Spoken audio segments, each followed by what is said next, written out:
নিজেই আইন করে সেই আইনটা নিজে উনি ভঙ্গ করছে। কেন করছে এটা আমরা আমাদের সঠিক বোধগম্য হচ্ছে না। প্রসঙ্গ হলো জয়েক বাজার গরু বাজারের ইজারা সংক্রান্ত বিষয় নিয়ে আজকে এই সংবাদ সম্মেলন। এই ইজারা দেওয়ার পর ধরেন 22টা ফর্ম কিনা হয়েছে, 22টা ফর্মের মধ্যে 4 জনে টেন্ডার ড্রপ করছে।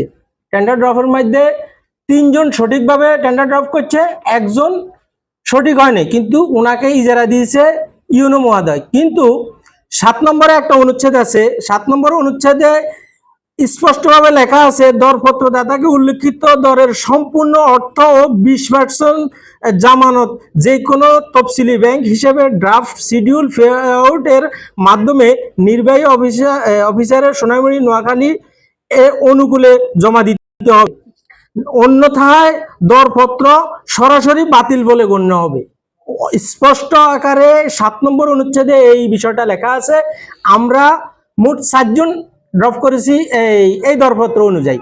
তো এই দরপত্র অনুযায়ী 4 জনের মধ্যে আমাদের স্পষ্ট লিখে দিছে এই 20% সহ যদি আমরা টেন্ডার ড্রাফট না করি তাহলে এটা বাজেয়াপ্ত বলে গণ্য হবে। এটা কে বলছে? এটা ইউনো মহোদয় বলছে না, এটা লিখিত আকারে আছে, লিখিত আকারে আছে। সুতরাং আমরা এটার সঠিক তদন্ত করে আমরা এটার সঠিক একটা বিচার চাচ্ছি। আমরা কেন এই সর্বোচ্চ সঠিকভাবে আমরা দরপত্র টেন্ডার ড্রাফট করে আমরা কেন পাইলাম না, আমরা এটার সঠিক একটা বিচার চাচ্ছি। আচ্ছা, আমার অনুরোধ হলো কাগজের নিয়ম অনুযায়ী সঠিক তদন্ত করে যিনি সঠিকভাবে সর্বোচ্চ দর দিয়ে টেন্ডার ড্রপ করেছে ওনাকে দর বাজারে ইজারা দেওয়ার জন্য আমি অনুরোধ করব। আর যিনাকে এখন দিয়েছে ওনার প্রতি আমাদের কোনো ক্ষোভ নাই, কিন্তু ওনাকে উনি আইন ফলো না করে ওনাকে দেওয়া হয়েছে, এটার প্রতি আমাদের ক্ষোভ।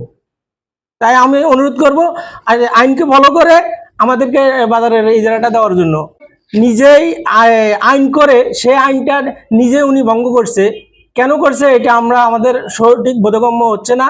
তো আমাদের অনুরোধ হলো কাগজ দেখে ওনার নিয়মাবলী উনি নিজে দেখে উনি এটার বিচার করে এরপরে এটার রায়টা যেন উনি দেয়, এর আগে যেন উনি বাজারে ইজারা কাউকে না দেয়। এই বিষয়ে আপনারা কি তারা প্রটেস্ট করছিলেন? হ্যাঁ, আমরা জায়গার মধ্যে তাকে ওনাকে প্রটেস্ট করা হয়েছিল যে আমি বলছি আপনার 7 নম্বর অনুচ্ছেদটা আপনি একটু ভালো করে পড়েন, পড়ে দেখেন আপনি কি লিখছেন, আমরা ফলো করছি কিনা।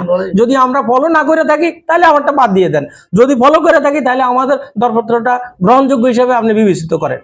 কিন্তু উনি ওনার মন গড়াভাবে উনি বলতেছে যে আমি এটা কোনো আইনে ছিল না, আমি অ্যাড করেছি এবং আমি এটাকে শিথিল করেছি, কিন্তু শিথিলের বিষয়ে আমরা কিচ্ছু জানি না, আমরা কিচ্ছু জানি না। যদি উনি শিথিল করে থাকে তাহলে এটা আমাদেরকে অবহিত করতো, আমরা সেই হিসাবে আমাদের টোটাল আমরা পে আউট করছি 7,92,830 টাকা। কিন্তু যিনি এখন পাইছে উনি পাইছে 7,25,000 টাকা।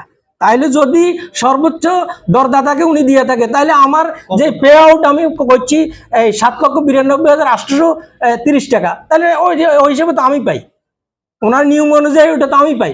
কিন্তু উনি কি কারণে আমাদেরকে দেয় নাই বা দিচ্ছে না, আমি এটার জবাব দিতে চাই।